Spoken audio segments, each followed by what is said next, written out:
요거는 이제 여러분이 교과서 보면 지금 이렇게 그려놨는데 당사자 사망에 대해서 봐봐.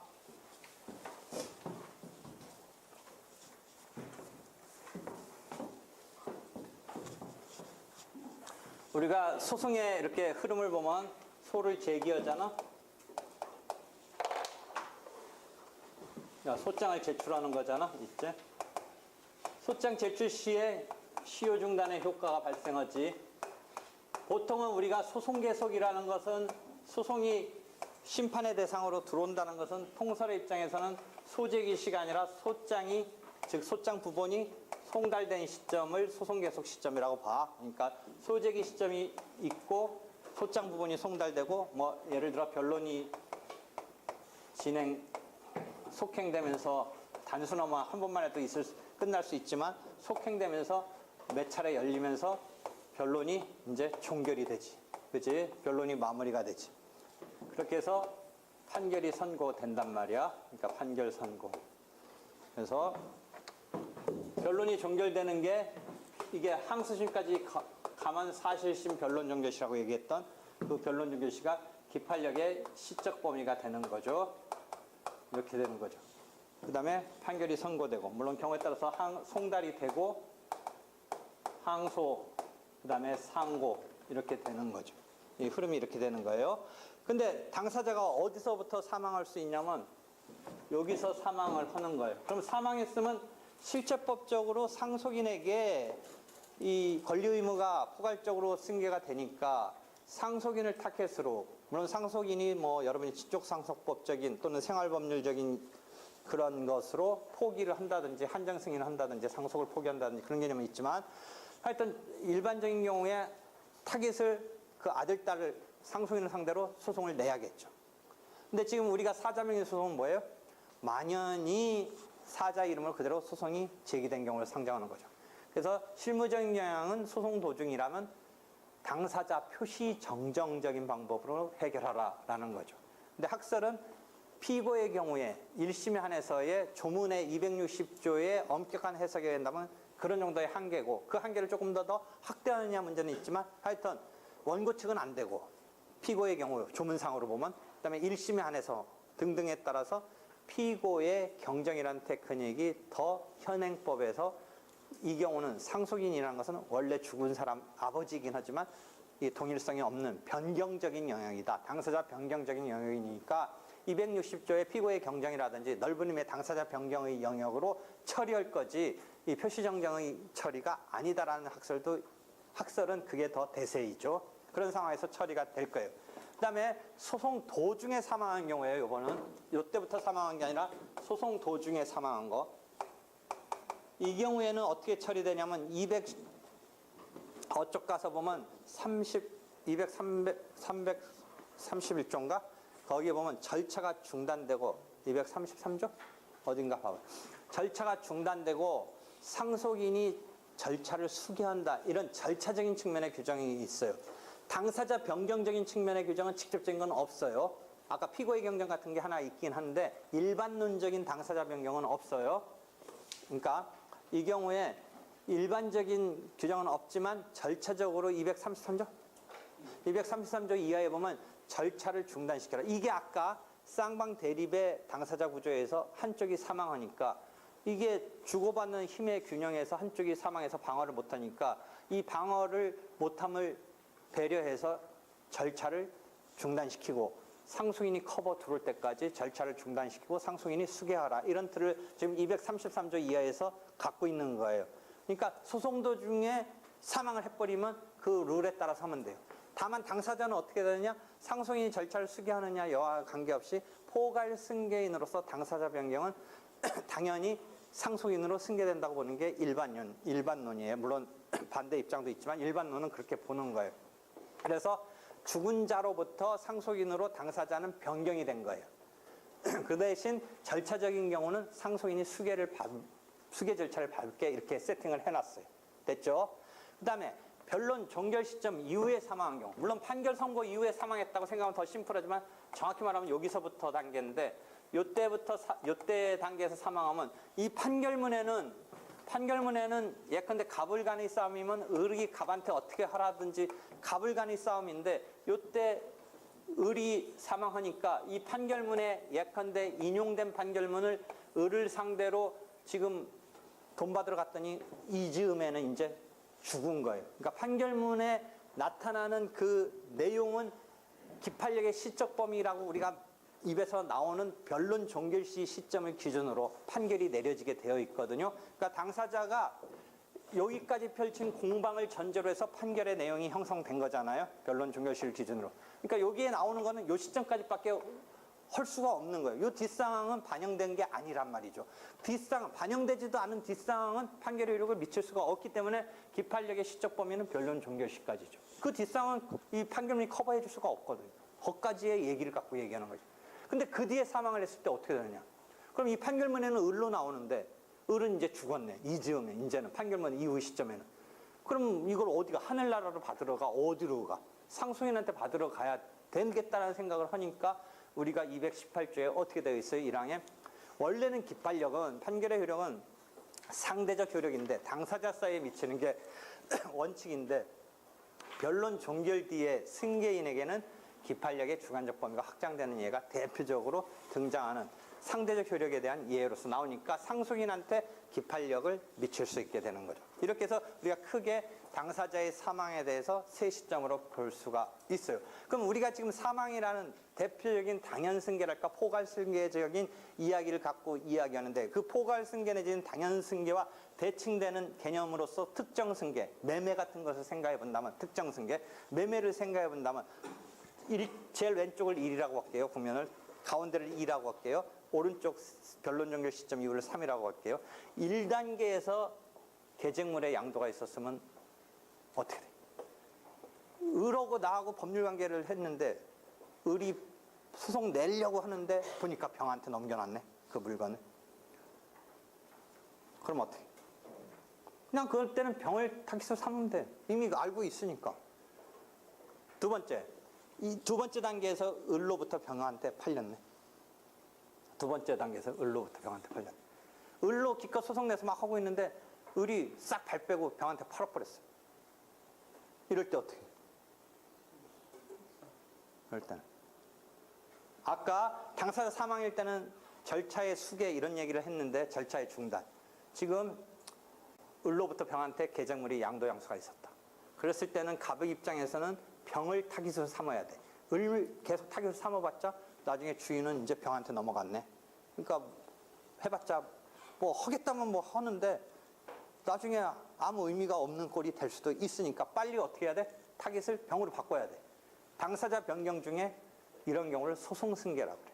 소송을 승계시켜야 돼. 갑이 병을 타깃으로 해서 참가를 시키고 인수를 시키고 하는 이런 승계에 있어서 그 경우 병이 스스로 들어올 때를 81조의 참가승계라고 그래요. 그 다음에 갑의 입장, 반대 당사자 입장에서 그 전 주인을 새로운 주인으로 끌어들이기 위해서 인수승계를 신청하는 게 82조예요. 그러니까 갑의 입장에서 예를 들어 병을 끌어들이려면 인수승계 신청을 하면 되고 병이 경우에 따라서는 스스로 을한테 양수한 이유가 여러 가지 이유가 있겠지만 자기가 그러고 소송에서도 갑을 물리치고 완벽하게 이제 자기 거 하는 데 대해서 적극적으로 나서겠다면 경우에 따라서 조금 생각하기는 쉽지는 않지만 참가승계도 할 수 있어. 병인 스스로. 그것은 81조의 참가승계에 의해서 그렇게 되는 게 지금 2의 상황에서 가운데 상황에서 벌어질 수 있는 특정 승계의 상황이야. 한편 3의 상황, 제일 오른쪽 상황에서 을한테 기껏 판결을 받았는데 을이 병한테 그 물건을 쓱 넘겼어. 병한테 그 물건을 쓱 넘겼어. 3회 단계에서는 어떤 룰을 적용하면 되겠어? 3회 단계.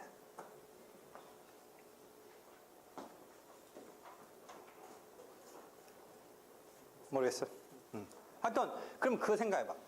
판결문에는 을한테 돈 받으라고 돼 있다든지 을한테 물건 넘겨받아 해서 갑이 이겼어. 아까 사망의 경우는 받으려고 가봤더니 을은 죽었고 병이 아들로 있다. 그런 상황을 설정했어. 지금은 똑같이 그런 상황으로서 을한테 기껏 이겨놨는데 이제 새로운 주인이랄까 새로 의무 이행자로 등장하는 사람은 병일 수밖에 없어. 을은 쑥 빠져나갔어. 그랬을 때 그 판결은 죽으라고 받았는데, 근데 그 판결의 지금 세 번째 상황은 판결에 어떻게 해볼 수가 없는 상황이야. 변론 종료 시점 이후에 벌어진 일이니까. 그치? 그렇지만도 이 상황에서 우리가 쓸 수 있는 룰은 218조 역시 변론 종결 후에 승계인에서 승계라는 개념은 아까 사망과 같은 당연 승계, 포괄 승계도 있고 지금 특정 승계도 있는데, 그러면 당연 승계는 뭐 죽은 경우인데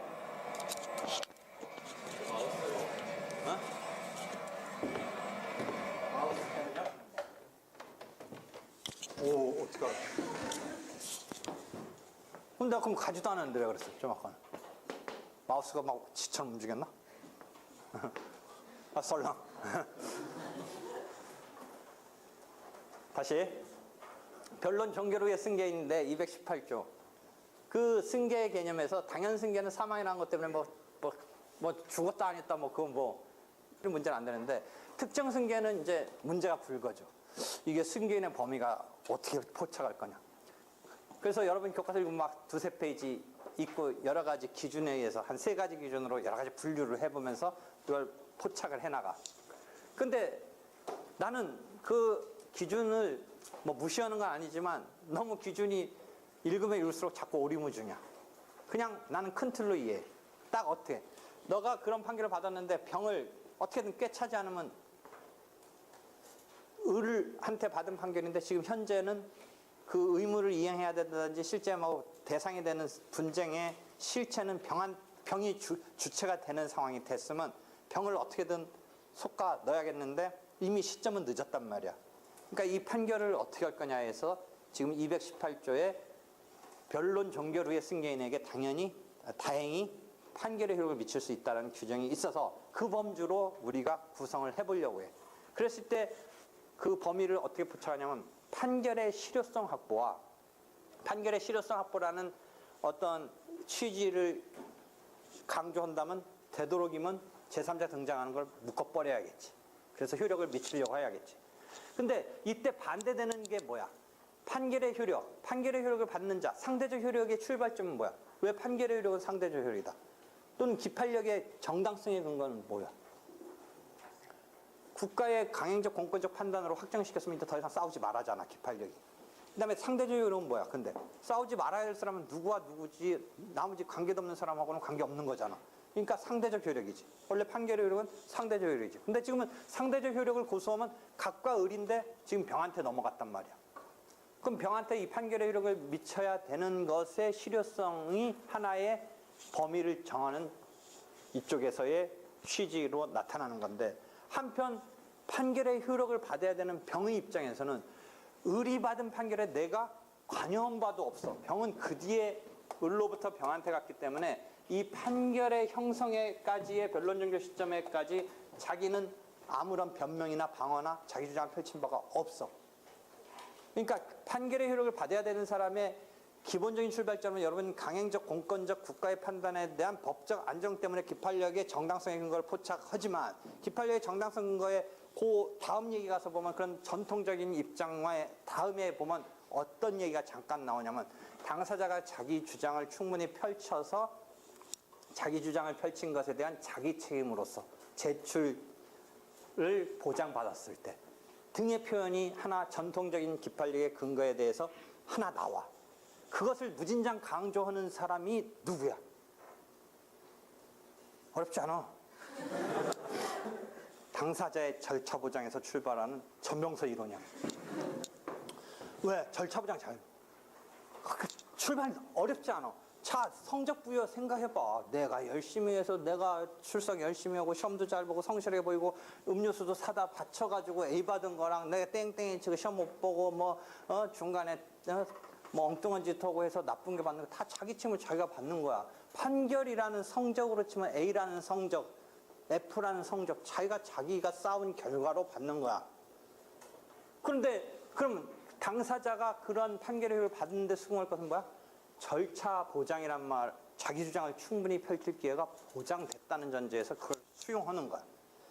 전통적인 입장은 국가가 내려준 공권적 판단이니까 무조건 법적 안정에서 더 이상 따지지 마라. 너 받아라 한데, 새로운 입장은 그런 거의 의미보다는 이 사람이 수용할 수 있느냐라는 데 대해서 자기 책임으로서 이 효력을 받는 데가 더 포인트야.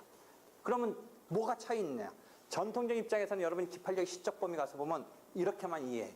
당사자의 지부지 고의가시를 불문하고 주장했었어야 되는가 못했다든지 할 수 없었다든지 그 표현은 좀씩 다르지만 차단돼서 더 이상 주장할 수 없다. 이 시적 범위가 나오는데 내가 거기다가 대고 뭐라고 하는 거야. 차단을 시키려면 충분히 내가 펼칠 기회가 보장됐었고 펼치지 못한 데 대해서 뭔가 내가 못한 뭐가 있으면 차단돼서는 안 된다. 즉 기판력을 깰 수 있다라까지 생각을 하는 거야. 그런 생각이 확장이 되면. 그러니까 너무 어려운 얘기니까 거기까지 가지 말고 하여튼 어디까지는 여러분 교과서에 볼 수 있냐면 기판력의 정당성 거에서 국가의 내린 판단, 법원이 내린 판단에 대한 공권적 판단에 대한 법적 안정성 때문에 판결의 효력에 대해서 정당성의 근거를 생각하지만 그 다음 패러그래프 보면 최근의 입장은 자기 책임을 전제로 한 뭐 제출 책임이라든지 이런 것이 거기 쓰여 있으니까 그 정도만 일단은 이해해. 그러면 그것을 여기다 대입한다면 병은 이 판단 내용의 형성에 아무런 자기 주장 펼친 기회가 시점상 없었잖아. 단지 산 거야. 그 뒤에 산 거야. 양수한 거야. 그러면 이쪽 입장에서는 판결의 효력의 실효성 확보라는 것 때문에 너 받아야 된다고 하지만 한편 이쪽은 내가 그 내용에 대해서 내 변명 한 번도 못 해봤는데 왜 받으라고 하는 거기서 이제 적정점을 찾는 거야. 그래서 여러분이 뭐 그런 거 이렇게 해서 기준을 보면 원고의 청구가 물권적 청구권이냐 채권적 청구냐에 따라서 범위를 한번 책정해 보려고. 물권적은 아무래도 대세적인 거니까 채려고 하겠지. 그것을 채권적으로 청구하면 사인적 효력밖에 없으니까 함부로 못 채겠지. 그러면 이 사람이 고유의 방어 방법이 있을 때 형식설, 실질설이라고 그래서 이 사람을 일단 묵긴 묵되 어떤 논거로 묵느냐. 이걸 걸어야 될지 안 걸어야 될지를 딱 생각하고 어떤 논거로 어떻게 걸지를 생각해야 되지. 무조건 시적 범위, 객관적 범위, 주관적 범위 막 따져놓고 시작하고 틀 맞춰보려고 그런 식으로 하는 거를 종종 보는데 그렇지는 않은 것 같아. 나는 딱 보고 이걸 걸어야 될 거냐 안 걸어야 될 거냐 라고 생각을 해서 그 다음에 교과서를 한번 거꾸로 읽어봐. 그러면 훨씬 오래 남. 그냥 어거지로 하려면 읽어도 그냥 읽고 끄시고 뭐 판례 하나 나오면 이게 잘 안 맞는 것 같고 그렇게 된단 말이야. 그러니까 어떤 상황에 대해서 이 사람이 기판력에 걸려야 되는지 아닌지 그런 걸. 그러니까 그 틀을 너무 맹신하지 말고 기판력에 어떤 이 사람이 걸려야 되는지 또는 이 상황이 걸려야 되는지 뭐 이런 데서 조금 더 전체적으로 조망을 한번 해보고 교과서를 익히더라도 익혀요. 하여튼 지금 이게 변론 종결 뒤에 승계인의 문제에서는 사망의 경우랑 특정 승계의 경우는 218조 조문에서 어떻게 볼 거냐의 문제로 가. 여기까지 정됐어. 근데 이제 교과서 잠깐 읽다 보면 이런 상황이 하나. 소재기 시점과 소장 부본 송달 시점인데 요 경우를 조금 더 또 나눠놓고 설명도 해. 교과서를 보면. 요게 처음 지금 판례가 나왔어. 뭐 큰 의미는 없어. 나는 옛날부터 무시하고 그냥 애초에 소재기 전 내지는 소장 부분 송달 전 뭐 뭉뚱그려서 앞에 이미 소송을 하는 즈음에 사망한 경우를 그냥 첫 단계를 생각하면 되는데 교과서 거기서 또 세분을 해서 소재기 시점과 소장 부분 송달 시점, 즉 소송 계속 시점이라고 보는 그 시점과 소송 계속이라는 상황에 있어서 고기를 하나 더 잘라가지고 애초에 죽은 경우랑 소송은 그러니까 낼 때부터 죽은 경우랑 소송을 제기했고 그 한두 달 사이에 소장 부분이 송달되는 와중에 사망한 경우 이 경우를 나눠서 생각을 했는데 이 판례는 소장 부분 송달 시점 즈음에 죽은 경우도 그냥 대립 당사자 구조의 틀이 무너졌으니까 당사자 사망의 그 일반적인 소재기 시점에 사망한 경우와 마찬가지로 취급해라. 그래서 더 나가서 승계도 인정 안 해줬어. 그래서 원래 승계는 어디 영역이야? 여기 영역이잖아. 2번 영역이잖아. 소송 승계는. 그지? 그래서 이 소송 승계는 이 영역에서는 인정될 수 없다. 라고 이야기를 했는데 조금 표현이 여러 가지가 있어. 당사자 표시 신청과 함께 소송 승계 신청을 했는데 안 받아줬어. 이 경우에. 그러니까 여러분이 교과서적으로 보면 거기 소재기 시점부터 죽은 경우가 이제 일반적인 사자 명의 소송인데 소장 부분 송달 시점 사이 뭐 그 부분까지도 세 번 돼서 뭐 교과서에 표현됐는데 만약에 그렇다면 그 부분에 대한 것도 마찬가지로 당사자의 사망에 있어서의 그 사자 명의 소송의 그 논리가 당사자 대립 구조의 틀에서 한쪽이 사망을 했다라는 그 상황이 똑같다라는 그 표현의 판례가 1월 달에 등장을 했어요. 그래서 일반적으로 여러분이 보는 사자명에서는 뭐 제소시에라고 해서 기본적으로 주죠. 그럼 제소시에 사망을 한 경우에 대한 것은 이제 공부가 된 사람은 그거 되게 많이 훈련되고, 아까 내 입에서도 당사자 표시정정 뭐 이런 거 확정에 관해서 나왔는데, 그 중에 하나 가장 최근 거는 뭐였었어요?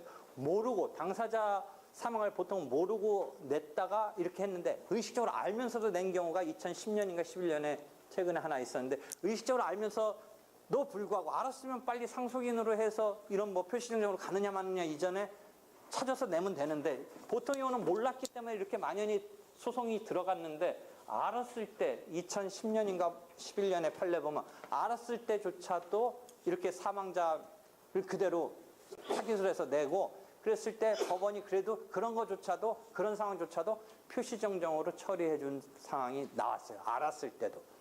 이해되겠죠? 그러면 그 2011년대 알면서도 왜 알았는데 이 상속인으로 안 내고 그렇게 막 어떻게 본다면 불안전하게 시작했을까의 포인트는 뭐예요?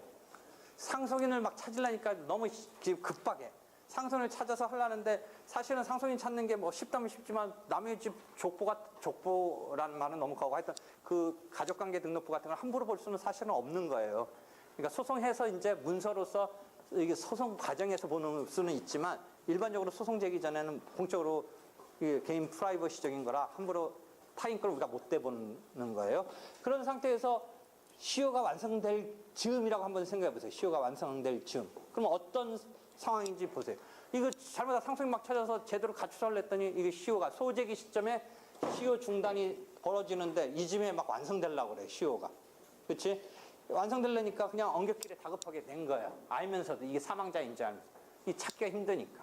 그렇죠?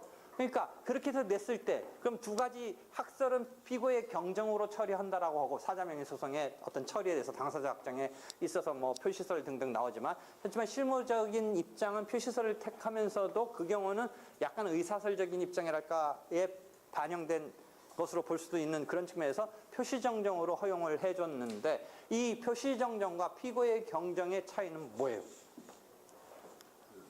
언제 시기가 시기가 뭐 어떤 시점?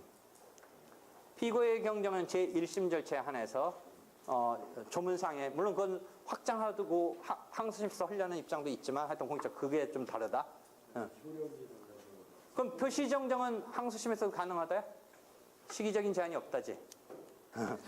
그 다음에 또 차이가 있어?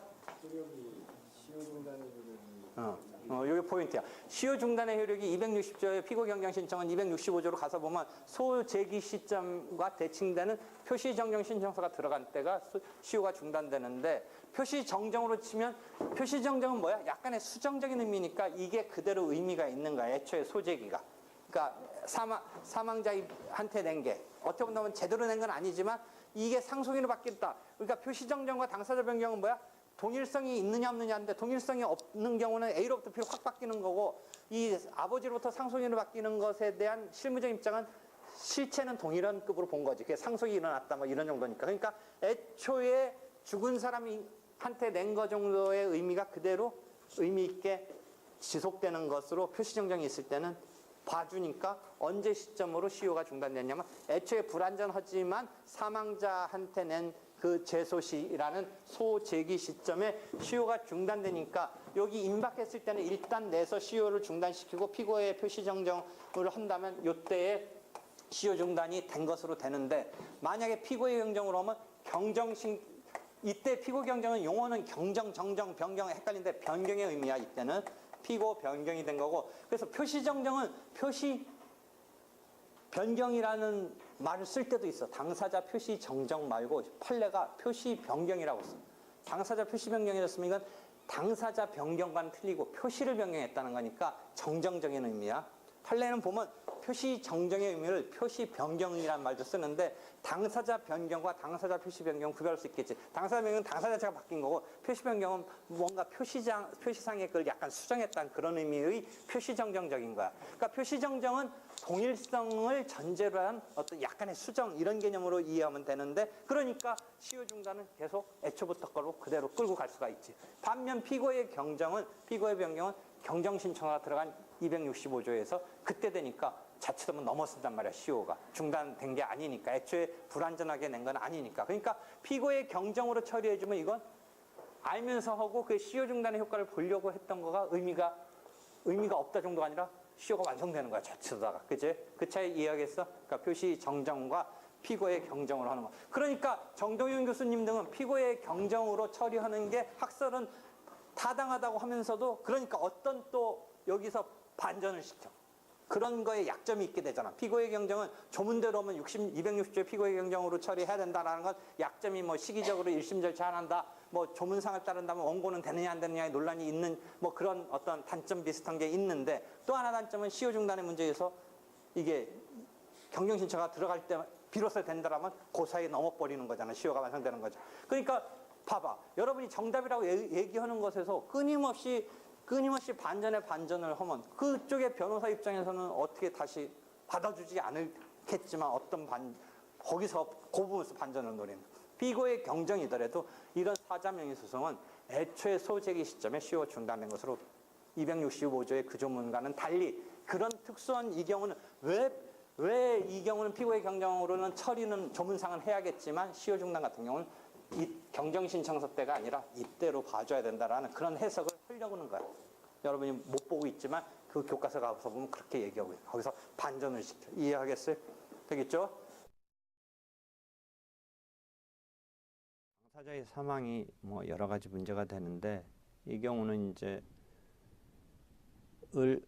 은행에 대한 채무를 대의 변제해 준 병이 갑의 은행에 대한 채무를 대의 변제한 보증인 병이 갑의 사망 사실을 알면서도 보통은 이제 우리가 사망 사실을 모른 채 사자 명의 소송이라고 하는 모른 채 소송을 냈다가 소송 도중에 상속인으로 당사자를 표시 정정하느냐, 당사자를 아니면 변경하느냐 이런 논의는 익히 이제 공부해 왔는데요. 이번 2011년 판례는 사망 사실을 알면서도 냈네요.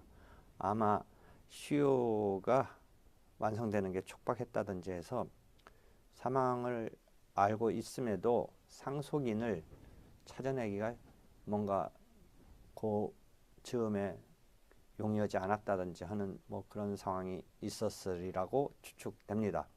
그래서 일단 사망자 명의로 소송을 냈네요. 그래서 일단은 재판상 청구로서 시효가 중단됐겠죠. 그래서 소를 제기했는데 이제 소송 도중에 상속인으로 피고의 표시를 정정하는 이런 상황에 이르렀죠. 그랬을 때 표시를 우리가 정정을 인정하고 이 경우에도 표시 정정을 인정하고 그렇다면 시효 중단은 애초에 중단의 효력이 생긴다라고 본 것이죠.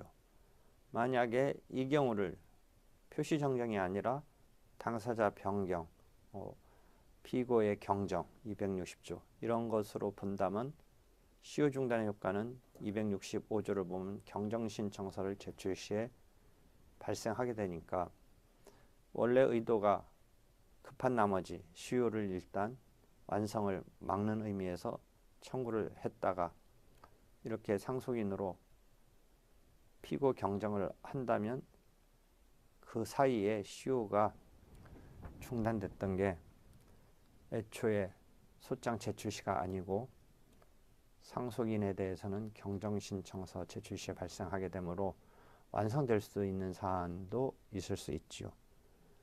이 사안은 피고의 경정으로 처리한 게 아니라 당사자 표시 정정으로 처리했기 때문에 애초에 소장을 제출한 때 사자에게 죽은 사람에게 즉 아버지에게 소장을 제출한 때 시효 중단의 효력이 생겨서 그 뒤에 아들로 표시 정정하더라도 시효가 완성되지 않은 이런 상황이 되는 것이죠. 그래서 참고로 말한다면 260조 피고의 경정을 했을 때 265조가 경정신청서 제출 시에 시효 중단의 효과가 발생한다. 애초에 소를 경정 전에 사람으로 냈을 때 시효 중단의 효력이 생기는 게 아니다 라는 점에 대해서 그런 문제점이 있으니까 경정신청서 제출 시가 아니라 이런 특수한 경우에는 애초에 소장을 제출한 때 시효 중단의 효력이, 즉 표시정정이 아닌 피고의 경정이더라도 해석을 애초에 소장 제출 시에 시효 중단의 효력이 있어야 된다라는 그런 학설도 등장하기도 하죠. 참고로 알아두면 됩니다. 이해되셨지요? 다음 문제는 공유물 분할 청구, 그 다음에 경계 확정의 소송, 이런 것 등은 뭐야? 여러 가지 쟁점이 있고 계속 물어보네. 비송적인 성격이 있어서 형식적 형성해소라는 거 물어보고, 둘 다 필수적 공동성 관계라서 관계자가 다 등장해야 되고, 그것 때문에 계속 물어봐, 시험 문제. 이번 거는 뭐였었어? 이건 이거 잘 보이지도 않는데 이거 열심히 보니? 그쪽 거 하나인데.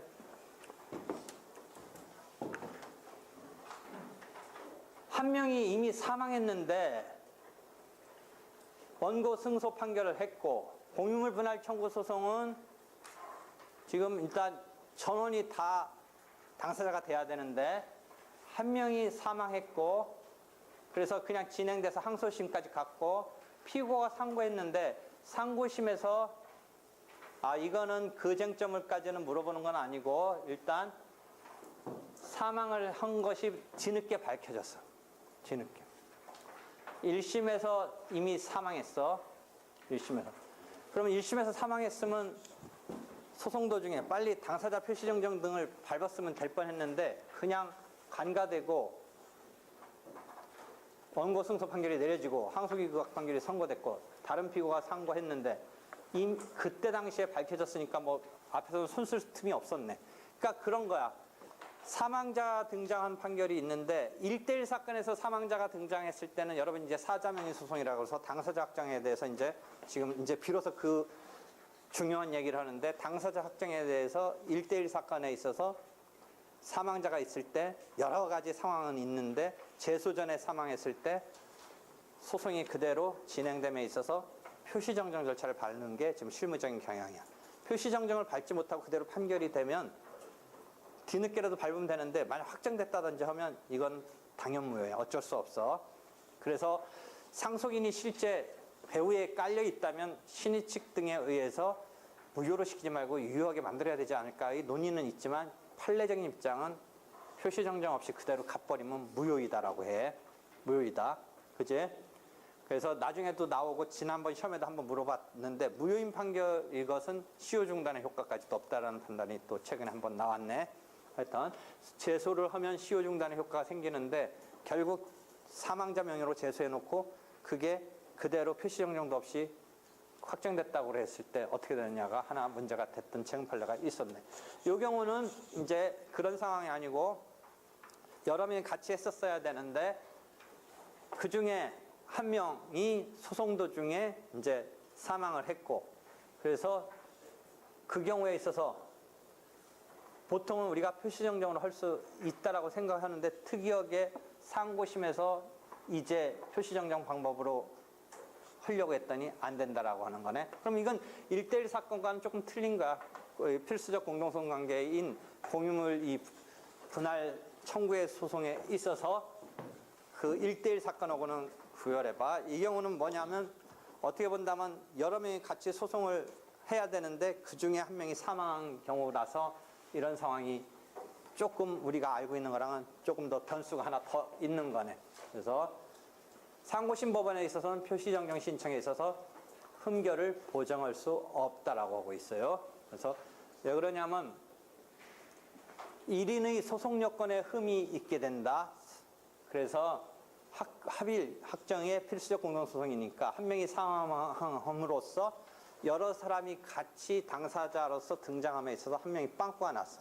빨리 상속인이 메꿔줬었어야 되는데 이 1대1의 사건이었으면 이 상속인을 표시정령에서 메꾼다 이런 발상을 막 하는데 이 경우는 그런 변수만 생각한 게 아니라 필수적 공동소송이라는 공유물 분할 청구의 특성이 한 번 더 가미가 되니까 조금 특이한 이런 상황으로서 표시정정을 할 수 없다라는 상황이 하나 나왔어요. 그래서 이 포인트는 상고심에서 할 수 없다라는 뉘앙스로 보이지만 내가 볼 때는 상고심에서 할 수 없다는 측면보다는 고유 필수적 공동소송에 있어서의 공유물 분할 청구에 있어서의 전원이 당사자가 되는 경우에 있어서 상고심이라는 포인트에서 표시정정으로 메꾸느냐 부분에서 상고심에서 표시정정을 할 수 있느냐 없느냐 포인트만을 볼 게 아니라 그런 특성에 비춰서 이게 메꿔주는 게 지금 되겠느냐. 그러니까 표시정정이 가능하느냐 아니냐가 아니라 표시정정을 통해서 메꿔주는 게 이미 상고심 단계에서 이런 공유물 분할에서 메꿔줄 수 있겠느냐. 그 측면까지를 같이 어울려서 볼 때는 이 경우는 안 된다라는 거예요. 그러니까 혹시 상고심에서 표시정정이 안 된다라고 단언할 건 아니야. 이 사안을 뚝 잘라놓고 그 단언할 건 아닌 것 같아. 그러니까 혹시 내 나름대로 분석은 그래. 명백히는 안 밝혔지만 그럼 1대1 사건에서는 상고심에서 표시정정 할 수도 있지 않을까 해서 그럼 그것도 안 되냐. 그건 아닌 것 같아. 1대1의 사건에서는. 할 수도 있을 것 같은데 표시정정이 시기상 제한은 없다라는 게 일반인데 이 경우는 그럼 시기상 제한이 왜 있느냐. 이 공유물 분할이라는 특수성 때문에 이게 어우러져서 이 사람까지 어우러져서 전체적으로 전원이 소송을 수행해야 되는 이 필수적 공동소송 관계라는 점 때문에 그게 조금 더 부각된 거 아닐까. 그런 거. 이해하겠어요? 질문 여기까지.